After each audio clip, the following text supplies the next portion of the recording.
আপনাদের সামনে আজকে আমি যে বিষয়ে কথা বলবো খুব ভালো করে শুরু থেকে শেষ পর্যন্ত একটু মন দিয়ে শুনেন। আমি আস্তে আস্তে বলবো। আজকের আলোচ্য বিষয় মেহমানদারি। মেহমানদারি সম্পর্কে 8টি কথা ভালো করে মনে রাখবেন।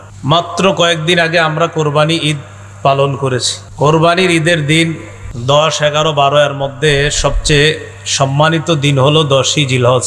কোরবানি পালন করার পর আমাদের দেশে মেহমানদারির একটা হিরিক পড়ে। মেহমান আমরা হই অথবা অন্যদেরকে আমাদের বাড়িতে আমরা মেহমান বানাই। এই মেহমান যাদেরকে বানাই অথবা অন্যের বাড়িতে মেহমান হই, এটা সুন্নাহ মোতাবেক হয় কিনা এই বিষয়ে অন্যান্য দিকে অনেক সচেতন মুসলমানরা এখানে অসচেতনতার পরিচয় দেয়। বর্ষার সিজনে যদি মেহমান হয়, নৌকা দিয়ে মেহমান হয়, ট্রলার দিয়ে বিভিন্ন জায়গায় মেহমান হয়ে যায়, দুই পাশে 2টা বক্স লাগায়, মাঝখানে গান বাজায়, নাচানাচি করে বুঝায় আমরা মেহমান। গ্রামগঞ্জে যাদের বাড়িতে মেহমান আসবে, সকাল 8টা 9টা থেকে গান বাদ্য হয়, 12টা 1টার দিকে মেহমান আসবে, বুঝায় আজকে কেউ আসবে। ঘটনাচক্রে এই বছরের কোরবানি বা গত কয়েক বছর, আরো সামনে কয়েক বছর হবে, এই কোরবানি ঈদ কেন্দ্র করে গোস্ত খাওয়া আর আম কাঁঠালের মেহমানদারি একসাথে হয়ে যাচ্ছে। আগে আম কাঁঠালের মেহমানদারি হতো আলাদা, গোস্তের মেহমানদারিটা আবার আলাদা হতো, কিন্তু এখন গোস্ত আম কাঁঠাল এগুলার মেহমানদারি একসাথে হয়ে গেছে। আল্লাহ তাআলা মিলাই দিছে। এই জন্য আপনাদের সামনে আজকে আমি যে বিষয়ে কথা বলবো খুব ভালো করে শুরু থেকে শেষ পর্যন্ত একটু মন দিয়ে শুনেন। আমি আস্তে আস্তে বলবো। আজকের আলোচ্য বিষয় মেহমানদারি। মেহমানদারি সম্পর্কে 8টি কথা ভালো করে মনে রাখবেন। 1 নম্বর, ইব্রাহিম আলাইহিস সালাতু ওয়াস সালামের মেহমানদারি। 2 নম্বর, রাসূলুল্লাহ সাল্লাল্লাহু আলাইহি সাল্লামের মেহমানদারি। 3 নম্বর, সাহাবায়ে কেরামের মেহমানদারি। 4 নম্বর, মেহমানদারির গুরুত্ব। 5 নম্বর, মেহমানদারির ফজিলত। 6 নম্বর, মেহমানদারির খাবারে বরকত। 7 নম্বর, মেজবানের করণীয় কি কি। 8 নম্বর, মেহমানের করণীয় কি কি। মনোযোগ সহকারে শুনলে আশা করি কাজ হবে। মেহমানদারির বিষয়ে যে 8টা কথা, এগুলো একটু মন দিয়ে শুনেন। 1 নম্বর, মেহমানদারি ইব্রাহিম নবীর সুন্নত। সূরা জারিয়াতের 24 থেকে 27 নম্বর আয়াতে আল্লাহ তাআলা বলেন, হাল আতাকা হাদিসু দাইফি ইব্রাহিম আল মুকরামিন। নবী, আপনার কাছে কি ইব্রাহিম নবীর সম্মানিত মেহমানদের বৃত্তান্ত এসেছে? ইদ দাখালু আলাইহি, যখন ইব্রাহিম নবীর মেহমানগণ ইব্রাহিম নবীর কাছে প্রবেশ করলেন, ক্বালু সালামা, তারা ইব্রাহিম নবীকে বললেন সালামা, সালাম। ক্বালা সালাম, ইব্রাহিম নবী জবাবেও বললেন সালাম। তারা শান্তির দোয়া করলেন, ইব্রাহিম নবী পাল্টা শান্তির দোয়া করলেন। কওমুম মুনকারুন, মনে মনে বললেন এরা তো অপরিচিত মানুষ, আর অপরিচিত মানুষদেরকে ইব্রাহিম নবী মেহমানদারি করতেন। ফারাগা ইলা আহলিহি, দ্রুত ইব্রাহিম নবী তার পরিবারের কাছে গেলেন। ফাজা বিইজলিন সামিন, একটা গরুর বাছুরকে ভাজি করে মেহমানদের সামনে এনে ফাকাররাবাহু ইলাইহিম, ওই গরুর বাছুর ভাজি করে ভাজা বাছুরটা মেহমানদের সামনে পেশ করলেন। পেশ করার পর বললেন, আলা তাকুলুন, আপনারা কি খাবেন না? তাফসীরের কিতাবে আসছে ইব্রাহিম নবী তাকায়া দেখে মেহমানদের হাত খাবারের দিকে যায় না। ইব্রাহিম নবী বললেন, আপনারা কি খাবেন না? তো মেহমানরা ইব্রাহিম আলাইহিস সালাতু ওয়াস সালামের হালাত বুঝতে পারছে। ফাআউজাসা মিনহুম খীফা, ইব্রাহিম নবী মনে মনে ভয় পেয়ে গেছে। কি ব্যাপার, এই মেহমান আবার কারা? মেহমানরা বুঝে ফেলছে ইব্রাহিম নবী যে ভয় পেয়েছে। তখন তারা বললেন, ক্বালু লা তাখাফ, আপনি ভয় পাবেন না, ভয়ের কিছু না। আমরা সাধারণ মেহমান না, দুনিয়ার কোনো মানুষ না, আমরা আল্লাহর ফেরেশতা। তারা 2টি উদ্দেশ্যে পৃথিবীতে আসছে। 1 নাম্বার, ইব্রাহিম নবীর স্ত্রী সারা, আলাইহিস সালাতু ওয়াস সালামকে এই সুসংবাদ দেওয়ার জন্য যে তার একটা সন্তান হবে ইসহাক নামে। 2 নাম্বার, ইব্রাহিম নবীর ভাতিজা লূত আলাইহিস সালামের সম্প্রদায়কে ধ্বংস করার জন্য আসছে। ইব্রাহিম আলাইহিস সালামের একজন ভাই আছে, ভাইয়ের নাম হারান। এই হারানের ছেলের নাম লূত আলাইহিস সালাতু ওয়াস সালাম, সেই সম্পর্কে ইব্রাহিম নবীর ভাতিজা। আয়াত থেকে আমরা ইব্রাহিম নবীর মেহমানদারির আলোচনা পাইলাম। সারা জীবন মনে রাখবেন, রাসূলুল্লাহ সাল্লাল্লাহু আলাইহি ওয়াসাল্লাম বলেন, কানা আউওয়ালা মান দাইয়াফা দাইফা ইব্রাহিম আলাইহিস সালাতু ওয়াস সালাম। সর্বপ্রথম পৃথিবীতে যিনি মেহমানদারির প্রচলন করেছেন তিনি ইব্রাহিম আলাইহিস সালাতু ওয়াস সালাম। তাহলে কোন নবী মেহমানদারির প্রচলন করেছে? ইব্রাহিম নবী। মেহমানদারি তাহলে কার মাযহাব? আপনার এখান থেকে শুরু হয়। এটা বিষয়টা মানে একটা সহজ বিষয়, কিন্তু শুধু শুধু এটারে কঠিন বানায়। ওই ইব্রাহিম আলাইহিস সালাতু ওয়াস সালাম মেহমানদারির প্রচলন করেছেন সর্বপ্রথম। এরপরে রাসূলুল্লাহ সাল্লাল্লাহু আলাইহি সাল্লামের মেহমানদারি। সহিহ বুখারীর 3 নম্বর হাদিস। হেরা গুহায় নবীজি সাল্লাল্লাহু আলাইহি সাল্লাম অবস্থান করতেছে। জিবরাইল আলাইহিস সালাতু ওয়াস সালাম আসলেন, আসার পর বললেন, ইকরা, পড়েন। নবীজি বললেন, মা আনা বিকারিইন, আমি পড়তে পারি না। এইভাবে কয়েকবার চাপ দেওয়ার পর বললেন, ইকরা বিসমি রাব্বিকাল্লাযী খালাক, পড়েন প্রভুর নামে যিনি সৃষ্টি করেছেন। আল্লাহ তাআলা রাসূলুল্লাহ সাল্লাল্লাহু আলাইহি সাল্লামের জবানে সূরা আলাকের 5টি আয়াত আল্লাহ উচ্চারণের ব্যবস্থা করে দিলেন। এইবার মূল আলোচনাটা দেখেন। আমাদের নবীর মেহমানদারির বিষয়টা, নবুয়ত প্রাপ্তি, যে আল্লাহ তাআলা তার নবুয়তের প্রকাশ ঘটিয়েছেন, এই নবুয়তের প্রকাশ ঘটানোর আগেই নবীজি সাল্লাল্লাহু আলাইহি সাল্লামের মেহমানদারির অভ্যাস ছিল। ফারাজা বিহা ইয়ারজুফু ফুআদু, নবীজির অন্তর কাঁপতেছে, পরিবারের কাছে আসছে।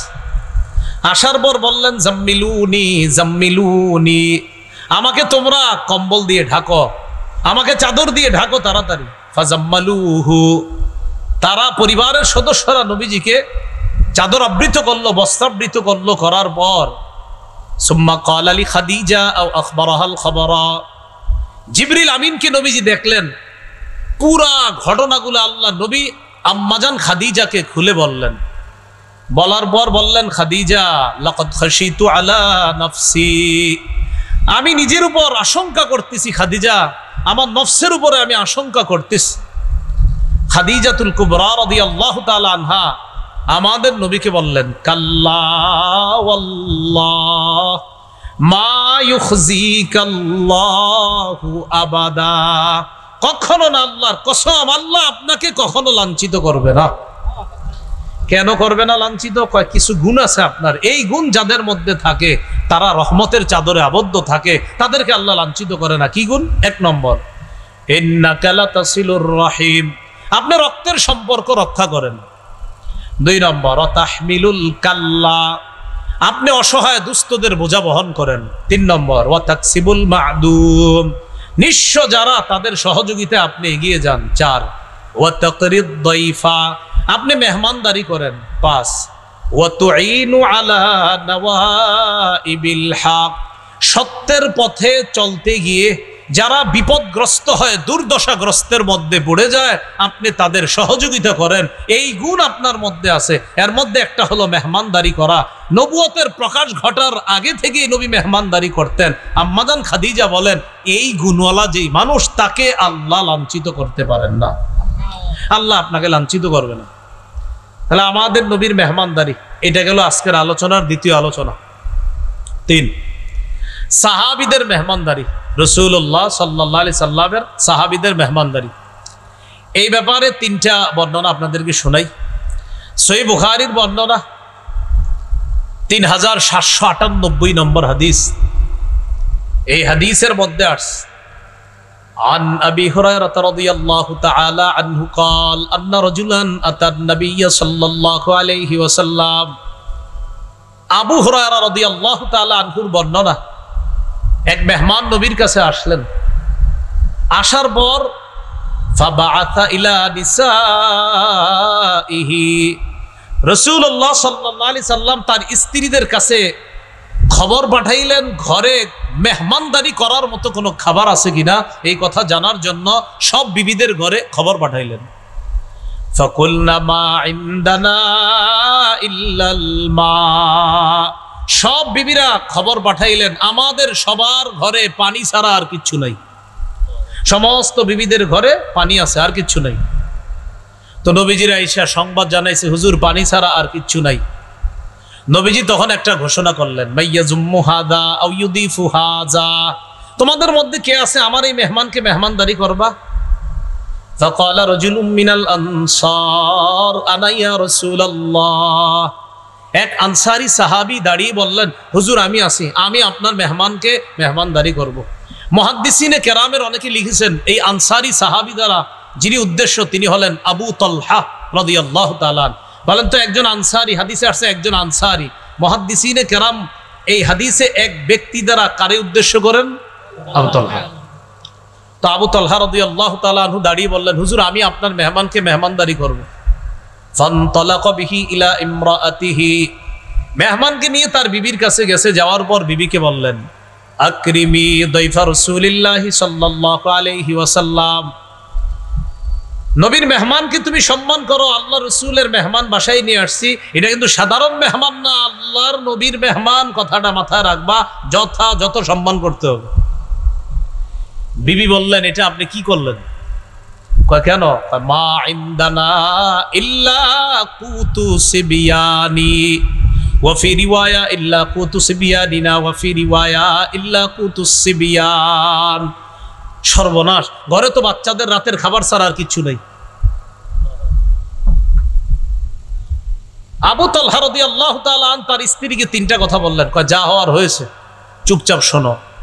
এক নাম্বার, হাইয়ি তাআমাক, বাচ্চাদের খাবারগুলাই তুমি তৈরি করো, ওইটাই মেহমানের সামনে দিন। দুই নাম্বার, ওয়াদাবিমি সিবিয়ানাক, বাচ্চাগুলোরে ঘুম পাড়ায় দাও, যেমনি পারো ঘুম পাড়াও। তিন নাম্বার, ওয়াকফি সিরাজাক, বাতিটা নিভায় দিবা।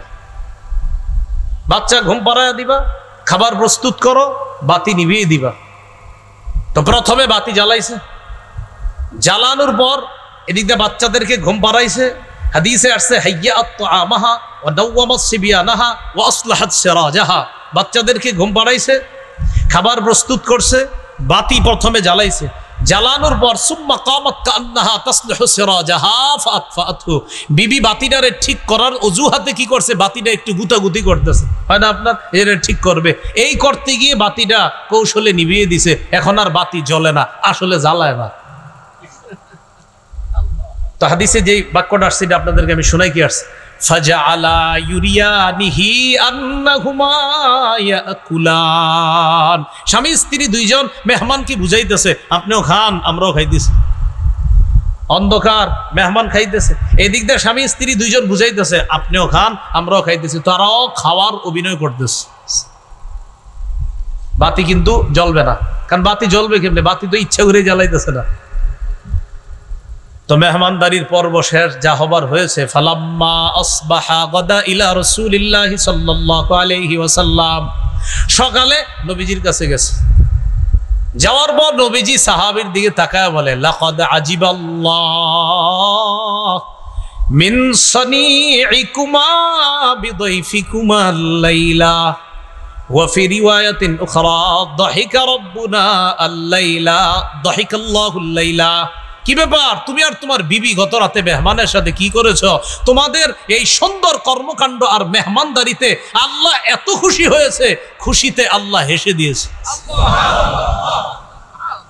এ হলো সাহাবীদের মেহমানদারি। শুধু তাই না, আল্লাহ কোরআন আয়াত নাজিল করছে সূরা হাশরের 9 নম্বর আয়াত, ওয়া ইউসিরুনা আলা আনফুসিহিম ওয়ালাউ কানা বিহিম খাসাসা। সাহাবায়ে কেরামের অবস্থা এমন, তারা নিজেদের প্রয়োজন থাকা সত্ত্বেও অন্যদেরকে নিজেদের উপর তারা প্রাধান্য দেয়। এই হলো সাহাবায়ে কেরামের মেহমানদারি। একটা দৃষ্টান্ত বললাম, আর একটা দৃষ্টান্ত শুনি আমরা। ইবনে আবি দুনিয়া তার কিতাবে আনছে 20 নম্বর হাদিস, তিনি আসহাবে সুফফার ব্যাপারে একটা বর্ণনা আনছে। আসহাবে সুফফা হলো মদিনায় নবীজি সাল্লাল্লাহু আলাইহি সাল্লামের প্রতিষ্ঠিত মাদ্রাসাতুস সুফফার ছাত্ররা, তাদেরকে আসহাবে সুফফা বা আহলুস সুফফা বলা হয়। মনে রাখতে হবে আমাদের মক্কায় নবীজির প্রথম মাদ্রাসা প্রতিষ্ঠিত দারুল আরকাম, আর মদিনার মাদ্রাসাটা মাদ্রাসাতুস সুফা। হজে উমরায় যারা গিয়েছেন বা যারা যাবেন ইনশাআল্লাহ, মসজিদে নববীর এক সাইডে দেখবেন পিতলের কালারের শিকল দিয়ে একটা জায়গা সুন্দর করে একটু ঘেরাও করা আছে, এটাই হলো সেই মাদ্রাসাতুস সুফা। এখানেই সাহাবায়ে কেরামকে আল্লাহ রাসূল সাল্লাল্লাহু আলাইহি সাল্লাম ক্লাস করাইতেন। ওই মাদ্রাসারই ছাত্র আবু হুরায়রা রাদিয়াল্লাহু তাআলা। তো তিনি মুহাম্মদ ইবনে সিরিন থেকে একটা বর্ণনা, সেই বর্ণনা আসছে কানা আহলুস সুফাতি ইদা আমসাও, নবীজির ছাত্ররা আহলুস সুফা আবা আসহাবে সুফা বাসী তারা যখন রাত হইতো, ফানতালাকার রাজুলু বির রাজুল ওয়ার রাজুলু বির রাজুলাইন ওয়ার রাজুলু বিল খামসা, এক সাহাবী একজন ছাত্রকে বাসায় নিয়ে যেতেন, কোন সাহাবী দুইজনকে বাসায় নিয়ে যেতেন, কোন সাহাবী পাঁচজন ছাত্র বাসায় নিয়ে যেতেন, কোন সাহাবী একজন রে, কোনজন দুইজনকে, আপনারা যেমন এই লজিং খাওয়ান না, লজিং জায়গির, তো কোন সাহাবী একজনকে বাসায় নিয়ে যেতেন, কেউ আবার দুইজনকে, কেউ আবার পাঁচজনকে। ও আম্মা সাদ ইবনে উবাদা ফাকানা ইয়ানতালিকু বিসামানিনা কুল্লা লাইলা, নবীর সাহাবী সাদ ইবনে উবাদা প্রতি রাতে ৮০ জন সাহাবীকে মেহমানদারি করতেন। কয়জন? এগুলো সাহাবীর মেহমানদারির দ্বিতীয় দৃষ্টান্ত। আর একটা দৃষ্টান্ত ইবনে আবিদ দুনিয়া ৪৯ নম্বর হাদিসে আনছে তার কিতাবে, ইবনে ওমর রাদিয়াল্লাহু আনহুমার বক্তব্য, আন আব্দুল্লাহ ইবনে ওমর রাদিয়াল্লাহু তাআলা আনহুমা আহাব্বুত তাআমি ইলাল্লাহ মা কাসুরাত আলাইহিল আইদি, যেই খাবারের মধ্যে সবচেয়ে বেশি হাত পড়ে এই খাবার আল্লাহর কাছে সবচেয়ে পছন্দনীয়। অর্থাৎ যেই খাবারে মেহমান বেশি হয় ওই খাবার আল্লাহর কাছে সবচেয়ে পছন্দনীয়। এইগুলো আলোচনার ৩ নম্বর আলোচনা। ১ নম্বর মেহমানদারি কোন নবীর সুন্নত, ২ নম্বর আমাদের নবীর সুন্নত, ৩ নম্বর সাহাবায়ে কেরামের সুন্নত। ৪ মেহমানদারির গুরুত্ব। এই ব্যাপারে আপনাদেরকে কিছু বর্ণনা শোনাই। মেহমানদারির গুরুত্ব সম্পর্কে শুধুমাত্র কয়েকটি হাদিস আমরা শুনলে বুঝে আসবে মেহমানদারির কি পরিমাণ গুরুত্ব।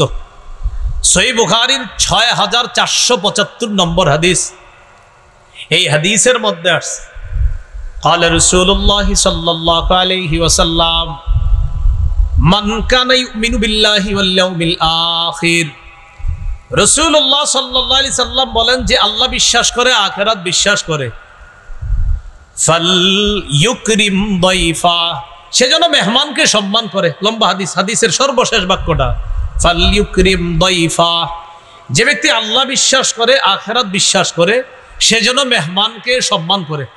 তাহলে আল্লাহ বিশ্বাস করে, আখিরাত বিশ্বাস করে, নবী বলেন সে যেন মেহমানকে সম্মান করে। এটা হাদিস এতটুকুই গুরুত্ব বুঝে আসে যে ঈমান মানে মেহমানকে সম্মান করা, এটা একজন মুমিনের ঈমানের পরিচয়। মেহমানকে সম্মান করা এটা কিসের পরিচয়? ঈমানের। আরেকটি হাদিস শুনি, সহিহ বুখারীর ১৯৭৫ নম্বর হাদিস, ১৯৭৫, বাংলাদেশ স্বাধীন হয়েছে কয় সালে? ১৯৭১। আর এই হাদিস নাম্বারটা ১৯৭৫। এইভাবে বললাম যাতে একটু মনে থাকে আপনাদের। তো যাই হোক, এই হাদিসের মধ্যে আসছে রাসূলুল্লাহ সাল্লাল্লাহু আলাইহি সাল্লামের একজন সাহাবী নাম আব্দুল্লাহ ইবনে আমর ইবনুল আস রাদিয়াল্লাহু আনহুমা। তিনি কি করতেন? প্রতি রাত খালি তাহাজ্জুদ পড়তেন আর প্রতিদিন নফল রোজা রাখতেন। নবীজির কাছে তার ব্যাপারে অভিযোগ গেল, বিবির কোনো খোঁজ রাখে না আর সারাদিন শুধু নফল রোজা রাখে, সন্তানাদিকে কোথায়, পরিবারের তেমন খোঁজ খবর রাখে না। নবীজি ডাকলেন, এদিকে আসো। ডাকার পর বললেন, কি ব্যাপার? আমার কাছে এই সংবাদ আসছে, আন্নাকা তাকুমুল লাইলা ওয়া তাসুমুন নাহার, তুমি সারা রাত নফল পড়ো আর সারাদিন নাকি রোজা রাখো, কথা সত্য? জি হুজুর, আসলেই সত্যি কথা, আমি খালি রাতের বেলা নামাজ পড়ি, দিনের বেলা রোজা রাখি। নবীজি বললেন, আজকে থেকে এটা করবা না। নবী কিছু কথা বললেন, আমরা সবাই মনে রাখবো কথাগুলো। নবীজি বললেন, সুম ওয়া আফতির ওয়া কুম ওয়া নাম। রাসূলুল্লাহ সাল্লাল্লাহু আলাইহি সাল্লাম বললেন, সুম, মাঝে মাঝে নফল রোজা রাখো, ওয়া আফতির, মাঝে মাঝে নফল রোজা রাখো না, ওয়াকুম, রাতের কিছু অংশে তাহাজ্জুদ পড়ো, অনাম, কিছু অংশে ঘুমাইবা। এর মানে নফল রোজা মাঝে মাঝে রাখবা, মাঝে মাঝে রাখবা না। রাতের বেলা কিছু অংশ ঘুমাইবা, কিছু অংশ তাহাজ্জুদের নামাজ পড়বা। রাসূলুল্লাহ সাল্লাল্লাহু আলাইহি ওয়াসাল্লাম এই হাদিসের মধ্যে নবীজি সাল্লাল্লাহু আলাইহি সাল্লাম বলেন, শোনো, ইন্নালি জাসাদিকা আলাইকা হাক্কা, তোমার শরীরের উপর তোমার হক আছে। ওয়ালি আইনিকা আলাইকা হাক্কা, তোমার চোখের উপর তোমার হক আছে। ওয়ালি জাওজাতিকা আলাইকা হাক্কা, তোমার বিবির উপর তোমার হক আছে। ওয়ালি জাউরিকা আলাইকা হাক্কা, তোমার মেহমানের উপর তোমার হক আছে। তুমি যদি সারাদিন নফল রোজা রাখো, মেহমানের হকটা আদায় করবে কে? মেহমানের মেহমানদারি করতে গেলে, মেহমান আগের যুগে আপনার আরবের মেহমানরা আপনার, এটা তো সাধারণত আপনার মেহমান, ইন্না লিল্লাহি ওয়া ইন্না ইলাইহি রাজিউন। ওয়ালি জাউরিকা আলাইকা হাক্কা, তোমার মেহমানের উপর তোমার হক আছে। তো দেখেন এখানে রাসূলুল্লাহ সাল্লাল্লাহু আলাইহি সাল্লাম মেহমানের হক এই গুরুত্ব বুঝাইতে গিয়ে এক সাহাবীকে বলতেছেন, তুমি সব সময় নফল রোজা রাখবা না, তোমার জন্য এতটুকুই যথেষ্ট, তুমি প্রতি মাসে 3টা নফল রোজা রাখবা, 13, 14, 15। আরো যদি বেশি তুমি রাখতে চাও তাহলে দাউদ নবীর নফল রোজাটা রাখতে পারো। তিনি একদিন নফল রোজা রাখতেন, একদিন নফল রোজা রাখতেন না। অর্থাৎ একদিন রোজা রাখতেন, পরের দিন আবার রাখতেন না, আবার পরের দিন রাখতেন, আবার পরের দিন রাখতেন না। সর্বোচ্চ তুমি এটা করতে পারো। হাদিসে মেহমানের গুরুত্ব বুঝাইতে গিয়ে আল্লাহর রাসূল ধারাবাহিক নফল রোজা রাখতে তার এক সাহাবীকে নিষেধ করলেন। আরেকটি হাদিস শুনি, আবু দাউদের বর্ণনা, 3750 নম্বর হাদিস। এই হাদিসের মধ্যে আছে, قال رسول الله صلى الله عليه وسلم ليلة الضيف حق على كل مسلم, অন্তত এক রাত মেহমানদারি করা প্রত্যেকটা মুসলমানের উপর কর্তব্য। তোমাদের কারো বাড়ির আঙিনায় যদি কেউ মেহমান হয়, ফাহু আলাইহি দাইনুন, দেখেন কেউ যদি মেহমান হয়, এই যে এইভাবে নবী যে ওই ব্যক্তি ঋণ পরিশোধ করা যেমন তার উপর কর্তব্য হয়ে যায়, মেহমানকে মেহমানদারি করা তার উপর তেমন কর্তব্য হয়ে যায়। ঋণ পরিশোধ করার মতো কর্তব্য হয়ে যায় মেহমানের মেহমানদারি করা। এই হাদিসে মেহমানদারিকে রাসূল ঋণের সাথে তুলনা করলেন। এখান থেকে হাদিসের গুরুত্ব বসে আসে, মেহমানদারির গুরুত্ব বুঝে আসে। আরেকটা হাদিস শুনি, সহিহ বুখারীর, এটা একটু আপনাদের হাসি উঠবে শেষের দিকে, দেখেন কি বলে। 6137 নম্বর হাদিস, বুখারী কিতাবুল আদাব, আচার ব্যবহার, এই অধ্যায় ইমাম বুখারী হাদিস আনছেন। সাহাবায়ে কেরাম নবীজির কাছে আসছে, আসার পর অভিযোগ করলেন, হুজুর অমুক এলাকায় গেছি আমরা, আমাদেরকে তারা মেহমানদারি করে না। রাসূলুল্লাহ সাল্লাল্লাহু আলাইহি সাল্লাম বললেন, ইন নাযালতুম বিকাউমিন, তোমরা যদি কোনো এলাকায় অবস্থান করো, কোথাও যদি মেহমান হও, ফাআমারু লাকুম বিমা ইয়ামবাগি লিদ-দাইফ ফাকবালু, তারা যদি তোমাদের জন্য যথাযথ মেহমানদারির আয়োজন করে তাহলে মেহমানদারি গ্রহণ করো। কোন এলাকায় তোমরা মেহমান হওয়ার পর ওই এলাকাবাসী যদি তোমাদের জন্য মেহমানদারির যথাযথ আয়োজন করে, তাদের মেহমানদারি গ্রহণ করো। ওয়া ইল্লাম ইয়াফআলু, তারা যদি মেহমানদারির আয়োজন না করে, ফাখুযু মিনহুম হাক্কাদ-দাইফ, তাদের কাছ থেকে মেহমানদারির হক ন্যায়সঙ্গতভাবে আদায় করে নাও। এরা যদি মেহমানদারির আয়োজন না করে, এদের কাছ থেকে মেহমানদারির হক যথাযথভাবে ন্যায়সঙ্গতভাবে তোমরা আদায় করে নিবা। দেখেন হাদিসে মেহমানদারির কত গুরুত্ব। নবীজি কয় মেহমানদারি না করলে আদায় করবা, এটা মানে নবীজি গুরুত্ব বুঝাইলেন হাদিসের মধ্যে। এই হাদিস থেকে স্পষ্ট বুঝে আসে যে মেহমানদারি ইসলামে কতটা গুরুত্ব, বাকিরা সুন্নাহ মোতাবেক হওয়া। আরেকটা হাদিস শুনি মেহমানদারির গুরুত্বর ব্যাপারে, তাহলে আমাদের কাছে বিষয়গুলো আরো স্পষ্ট হবে। নবীজির 2জন সাহাবীর নাম আগে আমরা মুখস্থ করি, এরপর হাদিসটা শোনাবো। বলেন, সালমান, আবু দারদা রাদিয়াল্লাহু আনহুমা। কয়জন সাহাবীর নাম মুখস্থ করলাম? একজন সালমান, আরেকজন আবু দারদা রাদিয়াল্লাহু আনহুমা। সহিহ বুখারীর বর্ণনা 6139 নম্বর হাদিস। আখাদ নবী সাল্লাল্লাহু আলাইহি ওয়াসাল্লাম বাইনা সালমান ওয়া আবি দারদা। রাসূলুল্লাহ সাল্লাল্লাহু আলাইহি সাল্লাম সালমান ফারসি রাদিয়াল্লাহু তাআলা আন এবং আবু দারদা রাদিয়াল্লাহু তাআলা আনহুর মাঝে ভ্রাতৃত্বের সম্পর্ক করে দিলেন। ভ্রাতৃত্বের সম্পর্ক, তাদের মাঝে ভ্রাতৃত্বের সম্পর্ক স্থাপন করে দিলেন। ফাজার সালমান আবু দারদা, একদিন সালমান আবু দারদার কাছে গেলেন।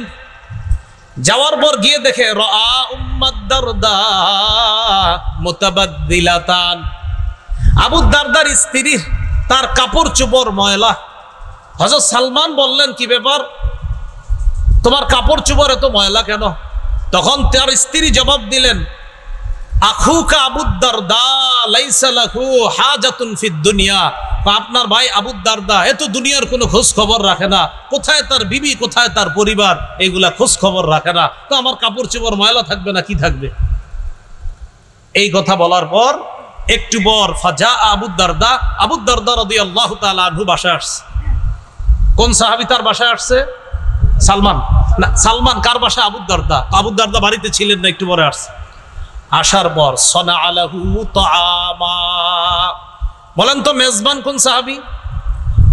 আবু দারদা। না, আবু দারদা মেজবান, আর মেহমান কোন সাহাবী? সালমান। আবু দারদা খানা নিয়ে হযরত সালমানের সামনে আসলেন।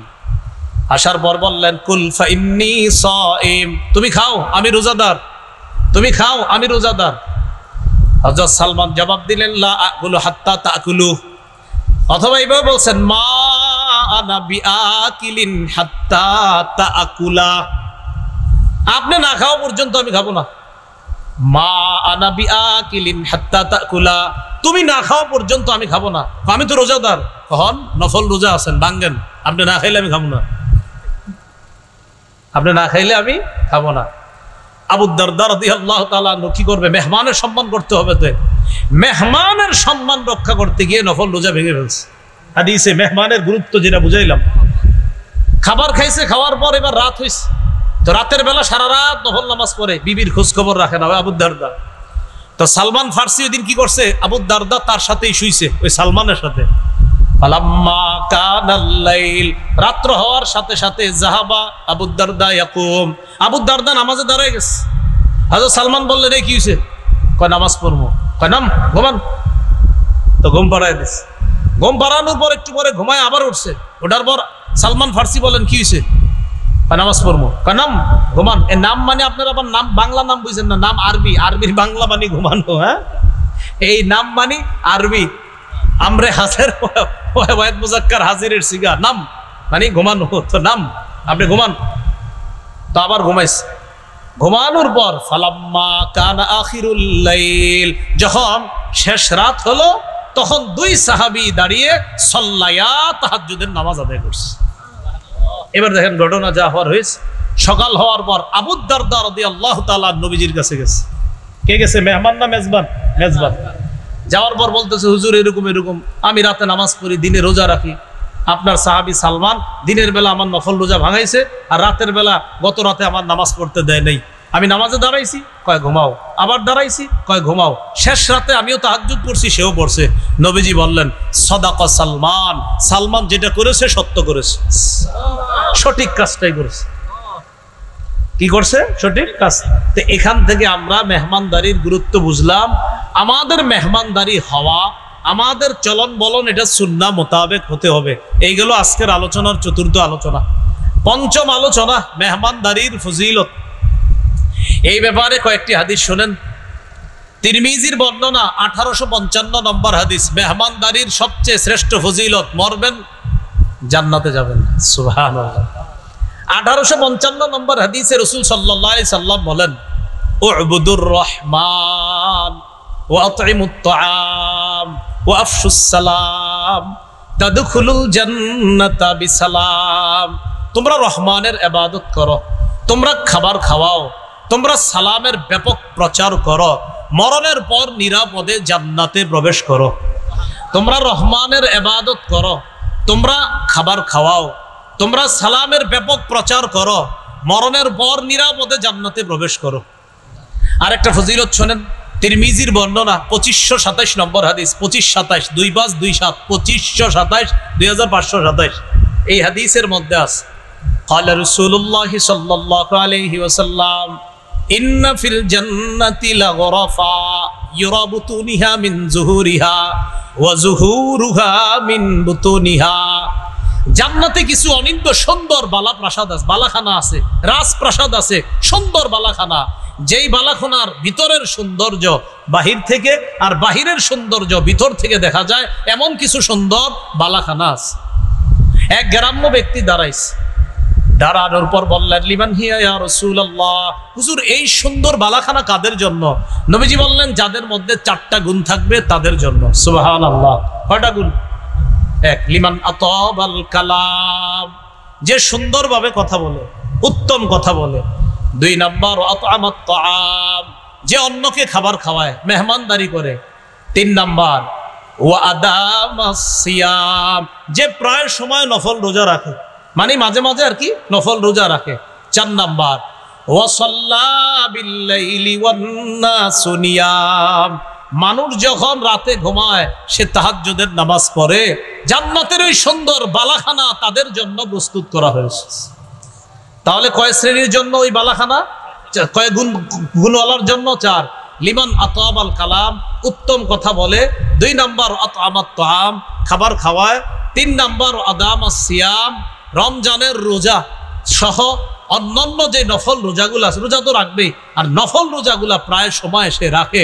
4 নাম্বার ওয়াসাল্লা বিল লাইল ওয়ান নাসু নিয়াম, রাতের বেলা মানুষ যখন ঘুমায় সে তাহাজ্জুদের সালাত আদায় করে। তাদের জন্য এই সুন্দর বালাখানা আল্লাহ প্রস্তুত করে রাখছে। তো এর মধ্যে একটা আছে যে মেহমানের মেহমানদারি করে। আর একটা ফজিলত শুনি আমরা। হাদিসের একটা কিতাব আছে তাবারানী, এই কিতাবের একটা অংশ আল মুআজামুল আওসাত, 4729 নম্বর হাদিস। দস্তরখান বিছাইছেন মেহমানের সামনে, একটু তাকান, এটা দস্তরখান, এটা বিছাইছেন। ক্বালা রাসূলুল্লাহ সাল্লাল্লাহু আলাইহি ওয়াসাল্লাম লা তাজালুল মালাইকাতু তুসাল্লি আলা আহাদিকুম মা দামাত মাইদাতুহু মাওদুআ বাইনা ইয়াদাইহি হাত্তা ইয়ারফাআ, তোমাদের কোনো ব্যক্তি মেহমানের সামনে যতক্ষণ দস্তরখান বিছিয়ে রাখবে, এই দস্তরখান উঠানোর আগ পর্যন্ত ওই ব্যক্তির জন্য ফেরেশতারা আল্লাহর কাছে দোয়া করতে থাকে। ফেরেশতারা আল্লাহর কাছে, এজন্য আপনারা মেহমান চলে যাওয়ার পরেও দস্তরখান উঠাইবেন না, এটা সারা জীবন বিছিয়ে রাখবেন। বিষয়টা কি এমন না? মানে মেহমানদারি চলতে থাকবে, তো তাদের জন্য ফেরেশতারা আল্লাহর কাছে দোয়া করতে থাকে। এই হলো মেহমানদারির ফজিলতের ব্যাপারে কয়েকটা বিষয় জানলাম। তাহলে আমাদের আলোচ্য বিষয় হবে 8টা। কত নম্বর গেল? 5 ফজিলত। 6 নম্বর আলোচনা, মেহমানদারির খাবার, বরকতি খাবার। এই হাদিসটি আপনারা একটু মন দিয়ে শোনেন, এটা দেখবেন আপনারা মানে পুরো অংশটা আশ্চর্য হবেন, একটু হাসি উঠবে। বলেন আব্দুর রহমান, আবু বকর। কয়জন সাহাবীর নাম জানলাম? 2 জন। বলেন রাদিয়াল্লাহু আনহুমা, সবাই বলেন। আব্দুর রহমান হলেন আবু বকর সিদ্দিক রাদিয়াল্লাহু তাআলা আনহুর ছেলে, আব্বা হলেন আবু বকর সিদ্দিক রাদিয়াল্লাহু তাআলা। সহিহ বুখারীর 6141 নম্বর হাদিস, কিতাবুল আদাব, আচার ব্যবহার অধ্যায়, ইমাম বুখারী হাদিস টান্স। হাদিসটা বর্ণনা করতেছে আব্দুর রহমান, মনে রেখেন নামটা সাহাবীর, আবু বকর সিদ্দিক রাদিয়াল্লাহু তাআলা আনহুর ছেলে, তার আব্বার ব্যাপারে বলতেছে, জা আবু বকরিন বিদাইফিন লাহু আও আদিয়াফিন লা, আমার আব্বা আবু বকর সিদ্দিক রাদিয়াল্লাহু তাআলা একবার একজন মেহমান নিয়ে বাসায় আসছে, অথবা কয়েকজন মেহমান নিয়ে বাসায় আসছে। তো আসার পর আব্বা মেহমানদেরকে বাড়িতে রাইখা ফামসা ইনদান নবী সাল্লাল্লাহু আলাইহি সাল্লাম, আব্বা কি করছে, মেহমানদেরকে বাসায় রেখে আমসা ইলা নবী সাল্লাল্লাহু আলাইহি সাল্লাম, রাতের বেলা সন্ধ্যা হওয়ার পর আব্বা নবীজির কাছে গেছে। মেহমান কোথায়? বাসায়, বাড়িতে। আব্বা গেছে নবীজির কাছে। তো এই দিক দিয়ে নবীজির কাছে যখন আবু বকর সিদ্দিক গেছে, যাওয়ার পর যখন নবীজির কাছ থেকে ফিরে আসছে, আসার পর আবু বকর সিদ্দিক রাদিয়াল্লাহু তাআলা আনহুর যখন বাসায় আসছে, আসার পর ওই যে মেহমান যারা আছে, ওই মেহমানদের ব্যাপারে জানতে চাইলেন। আবু বকর সিদ্দিক তার বিবিকে বললেন, আমা আশাইতিহিম, তুমি কি মেহমানদেরকে রাতের খাবার দাও নাই? কয় না, দেইনি। কেন? কয় মেহমানরা শপথ করিয়া মেহমানদেরকে রাতের খাবার দেই নাই, এই কারণে আপনি আসেন না, এজন্য আপনার অনুপস্থিতিতে মেহমানরা খাবার খাবে, এটা কেমন দেখা যায়, তো আপনার অনুপস্থিতিতে খাবারটা দেই নাই। তো আবু বকর সিদ্দিকের স্ত্রী তাকে বললেন যে আপনি এতক্ষণ কোথায় ছিলেন? আন দাইফিকা আও আদিয়াফিকা, মেহমানদেরকে ছেড়ে আপনি এতক্ষণ কোথায় ছিলেন?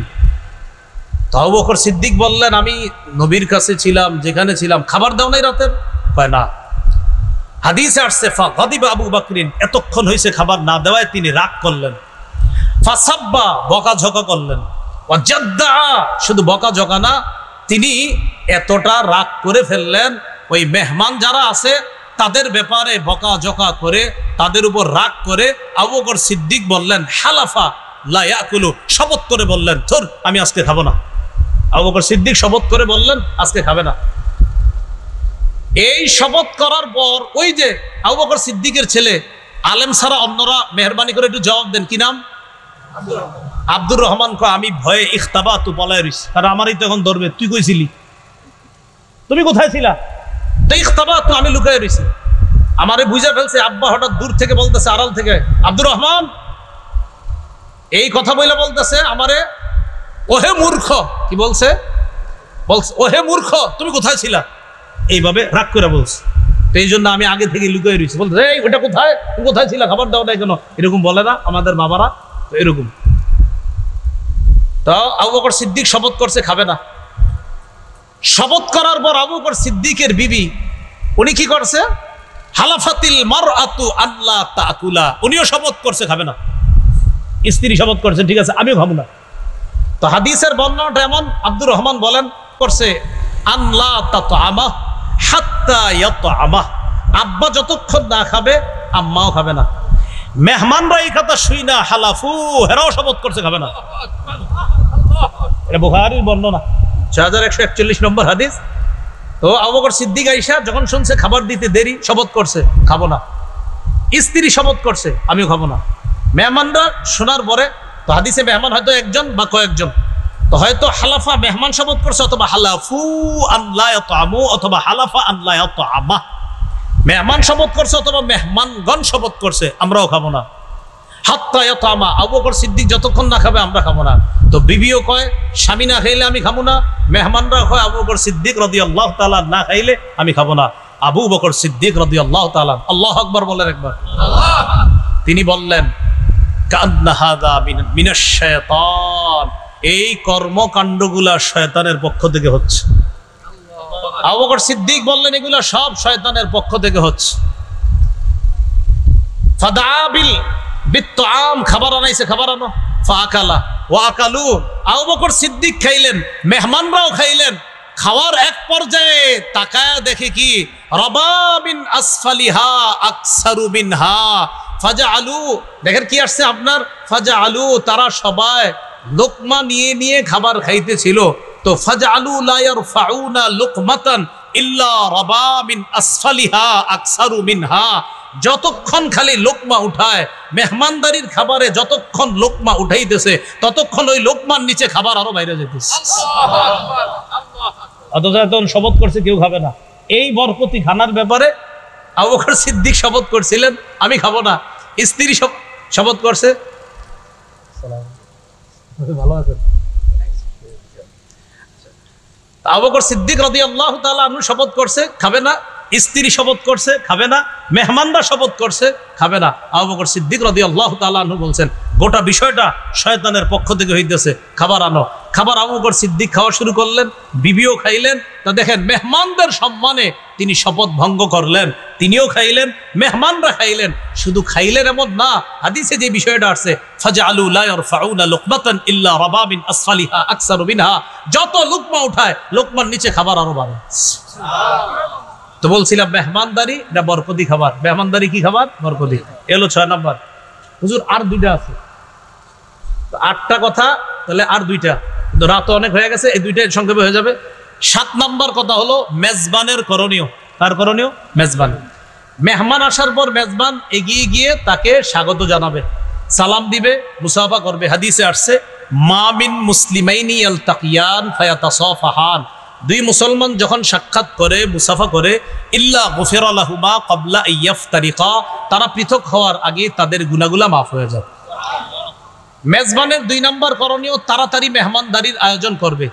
আমার সাথে একটু সবাই বলতে হবে, বলেন পৃথিবীতে 5টি কাজ তাড়াতাড়ি করা উচিত, কর্তব্য। 1 মেহমানদারি করা, 2 মৃত ব্যক্তিকে দ্রুত দাফন করা। 3, কুমারী মেয়েকে দ্রুত বিয়ের ব্যবস্থা করা।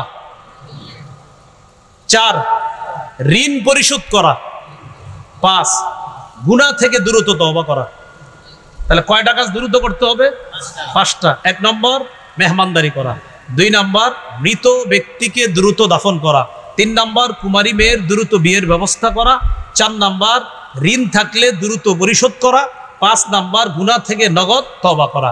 তাহলে মেজবানের 2 নম্বর করণীয় দ্রুত মেহমানদারির আয়োজন করা। এটা হলো তার 2 নম্বর করণীয়। মেহমানের করণীয় হলো মেহমান মেজবানের বাসায় অসময়ে আসবে না, বরং এমন সময়ে আসতে হবে আগে থেকে তারে জানায়া দিতে হবে, অথবা এমন সময় আসবে যে সময় আসার পরে মেজবানরা তার জন্য খাবার প্রস্তুত করতে পারে, এমন সময় আসতে হবে। সূরা আহজাবে আল্লাহ বলেছেন লা তাদখুলু বুয়ুতান নবী, নবীর ঘরে প্রবেশ করবা না। নবীজি তার ওলিমায় সাহাবীদেরকে দাওয়াত দিয়েছিলেন, তো আল্লাহ বলছেন নবীর ঘরে প্রবেশ করবা না ইল্লা আইয়ুজানা লাকুম ইলা তাআম, হ্যাঁ তবে যদি অনুমতি দেওয়া হয় খাবারের তাহলে প্রবেশ করবা। এলো মেহমানের 1 নম্বর করণীয়, অসময়ে আসবে না, বরং এমনভাবে আসতে হবে যেন মেজবানের কষ্ট না হয়। 2 নম্বর করণীয়, মেহমান কোনো খাবারের দোষ ধরবে না। মা আবা রাসূলুল্লাহ সাল্লাল্লাহু আলাইহি সাল্লাম তো আমান কত্তু, রাসূলুল্লাহ সাল্লাল্লাহু আলাইহি সাল্লাম কোনো খাবারের দোষ ধরতেন না। ইনিশতাহাহু আকালা ওয়া ইন কারিহাহু তারাকা, ভালো লাগলে খাইতেন, না লাগলে খাইতেন না, কিন্তু বলতেন না এটা খারাপ, এরকম দোষ ধরতেন না। এটা হলো মেহমানের আরেকটা করণীয়। 3, মেহমান মেজবানকে কষ্ট দিবে না, এই কাজটা মনে রাখা দরকার। রাসূলুল্লাহ সাল্লাল্লাহু আলাইহি সাল্লাম বলেন লা ইয়াহিল্লু লিমুসলিমিন আইয়ুকিমা ইনদা আখিহি, কোন ব্যক্তি মুসলমানের জন্য বৈধ নয় সে তার ভাইয়ের কাছে এমনভাবে থাকা শুরু করে হাত্তা ইউসিমা, যে মেজবানকে কষ্ট দেয়। সাহাবীরা প্রশ্ন করলেন কাইফা ইউসিমু, হুজুর কষ্ট দেওয়ার মানে কি? নবীজি বললেন আইয়ুকিমা ইনদা আখিহি, তার ভাইয়ের কাছে এমনভাবে অবস্থান করে লা শাইআ লাহু ইউকাররিবুহু বিহি, যে আর কিছুই থাকে না দেওয়ার মতো। কথার কথা, ওলামায়ে কেরাম কোনো মাহফিলে আসলে, যেমন হুজুরে আসছে, আমি আসছি, আরো যারা আছে, তখন তাদেরকে কোথাও নিয়ে হয়তো মেহমানদারি করা হয়। মেহমানদারি করানোর সময় হুজুরের সাথে সাক্ষাৎ করার জন্য অনেকে আসেন, এটা খারাপ না, এটা ভালো। কিন্তু দেখেন ওনারে মেহমানদারি করার জন্য যেখানে নিয়ে যায়, হয়তো তারা 10 জনের মেহমানদারি মাথায় রেখে আয়োজনটা করে, কিন্তু গিয়ে ঢুকছেন 30 জন। কয়জন? হ্যাঁ, এই বিষয়গুলো ভাই মাথায় রাখা।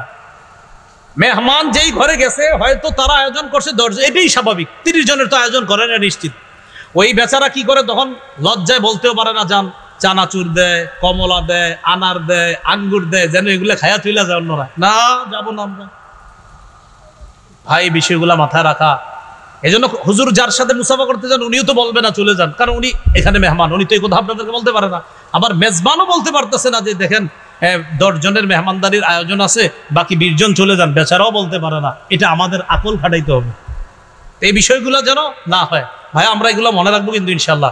তো মাহফিল সাধারণত কেন্দ্র করে দেখা যায় কোনো বড় আলেম বা বড় হক্কানি পীর সাহেব আসলে আমরা অনেকে তাদের দোয়া নেওয়ার জন্য অনেকে যাই, যাওয়ার পরে আমরা দোয়া নিলাম, দোয়া চাইলাম, চলে আসলাম। তো এই বিষয়টা মাথায় রাখা যে হয়তো আপনার ভারী খাবারের আয়োজনটা এটা এতজনের জন্য করা হয় নাই, এই বিষয়গুলো আমরা মাথায় রাখা। এই কথাগুলো মাথায় থাকবে তো ইনশাল্লাহ। তো এটা মেহমানের একটা করণীয়। সর্বশেষ মেহমান দোয়া করবে আফতারা ইনদাকুমুস সাইবুন, হ্যাঁ, আকালা ইনদাকুমুল আবরার ও আফতারা ইনদাকুমুস সাইমুন, পুরাটা দরকার নেই সাল্লাল্লাহু আলাইকুমুল মালাইকা, শুধু একটু বাংলায় বলবেন তোমাদের খাবার, বলেন তোমাদের খাবার ভালো মানুষরা গ্রহণ করুক। এই দোয়াটা করতে পারবেন না ইনশাআল্লাহ? এরপর আর বলেন আল্লাহ এই মেজবানের খাবারে বরকত দেন, মেজবানকে মাফ করে দেন। এতটুকু বলা যাবে তো ইনশাআল্লাহ? সহিহ মুসলিমে আছে, আরবিটা হলো আল্লাহুম্মা বারিক লাহুম ওয়া ফিমা রাযাকতাহুম ওয়াগফির লাহুম, আল্লাহ তাদেরকে মাফ করে দেন, তাদের রিজিকে বরকত দান করেন। আপনারা বাংলায় বলবেন আল্লাহ তাদের ঘরের খাবার যেন ভালো মানুষ রাখায়। আর হাদিসেও আছে, নবীজি বলেছেন লা ইয়াকুলু তাআমাকা ইল্লা তাকিয়ুন, তোমার খাবার নেককাররা ছাড়া যেন অন্যরা না খায়। এই 8টি কথা বললাম মেহমানদারি সম্পর্কে। এই কথাগুলো আমরা একটু মাথায় রাখবো। দেখি একটু পরীক্ষা হয়ে যাক 30 সেকেন্ডে। 1 নাম্বার মেহমানদারি কার সুন্নত? 2 নাম্বার মুহাম্মদ সাল্লাল্লাহু আলাইহি সাল্লাম, 3 নাম্বার সাহাবায়ে কেরামের।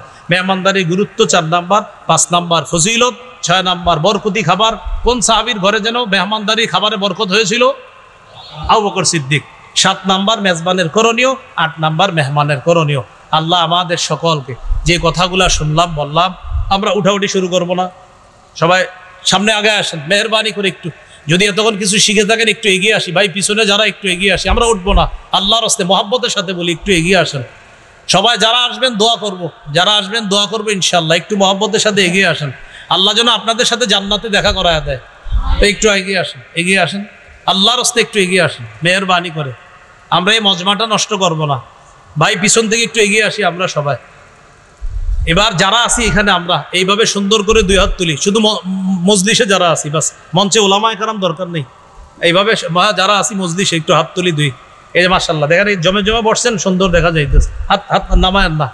এতক্ষণ মেহমানদারি সম্পর্কে কিছু শিখছি আমরা, না না সবাই বলেন আলহামদুলিল্লাহ, বলেন শিখছি, বলেন সবাই শিখছি। যদি কিছু শিখাইছি বা শিখছি বলে মনে হয়, সেই দাবি থেকে বলতেছি, উঠার পর কেউ উঠাউঠি করবেন না, পরিবেশটা নষ্ট করবেন না, হাত নামায়েন না। যদি ইনশাল্লাহ এইভাবে হাত উঠেন, আপনাদের সাথে যেন আল্লাহ জান্নাতে দেখা করায় দেয়, এই শর্তে যেন মজলিসটা নষ্ট না করেন। দোয়া কিন্তু এই শর্তে যেন মজলিস নষ্ট না করেন। তাহলে যারা যারা করবেন না ইনশাল্লাহ আল্লাহ যেন জান্নাতে দেখা করায় দেয়। এরপরে হুজুর ছুটি দিবে ইনশাল্লাহ, যে কারো যদি কোনো ঝামেলা হয় অন্য ধরনের, এটা হুজুর ইনশাল্লাহ বলবে। কিন্তু আপাতত এখান থেকে আমি যাব, কেউ মজলিস নষ্ট করবে না ভাই। যারা আছি আশেপাশে আমরাও বসবো সুন্দরভাবে, যারা দাঁড়িয়ে আছি আমরাও, যারা মাঠে আছি আমরাও, আল্লাহর হস্তে কেউ নড়াচড়া করবেন না। মুসলমান ভাই হিসাবে এই আবদারটা রেখে গেলাম।